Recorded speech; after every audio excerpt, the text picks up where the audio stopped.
So I was 24 years old in 2008. Um, you know, less than a year into a sales career when the last recession hit. And, It's like the you know, hardest time to be there. I was so, man, I was so excited. I thought I was going to have a good year.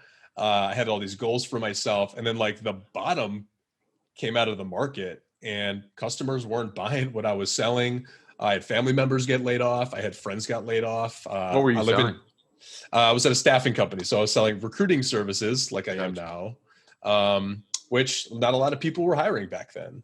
And I Right. had friends that moved to the city for the first time ever and then had to go back and live with their parents. It was just a very, very dark time.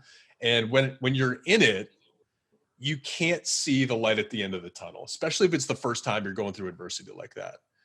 You can't look through what's happening and look objectively, even if the history books are saying, recessions are over in 6 to 18 months, depending on how deep it gets. And I remember feeling like my back was up against the wall, and I really, really had to fight through that. But just like anything else, over time, you get through it.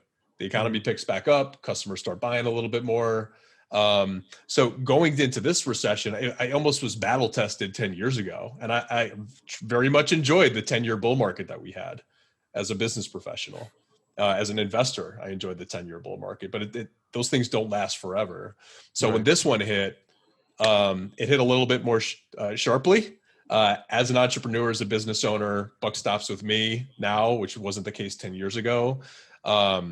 You really have to look objectively, and you have a responsibility to employees to make sure that you're making the right decisions through this. So I needed to uh, never get too low emotionally and stay right in the middle and even keeled, and make sure I was not making long-term decisions for myself, the team, the business, based on emotion. Because 10 years ago, I could look back and say, well, hey, this is going to be a lot better in 6 months.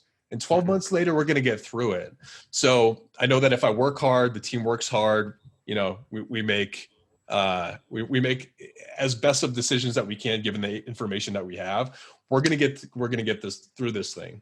And we're in the recruiting space, and we're talking to a lot of candidates that just got laid off through this thing, really through no fault of their own. Right. Like try, you know, grappling that emotionally, how upset these people are and how this is affecting them financially. And I would tell them the same thing. I'm already starting to see it pick up. Mhm. Things are picking back up. Keep doing what you're doing, network, get out there. 2 years ago, you're going to look back and you're going to be a battle tested individual that went through some adversity, and you're going to be coming out stronger on the other side of this thing. And that's how I look at it as a business owner. And that's what I'm telling my team.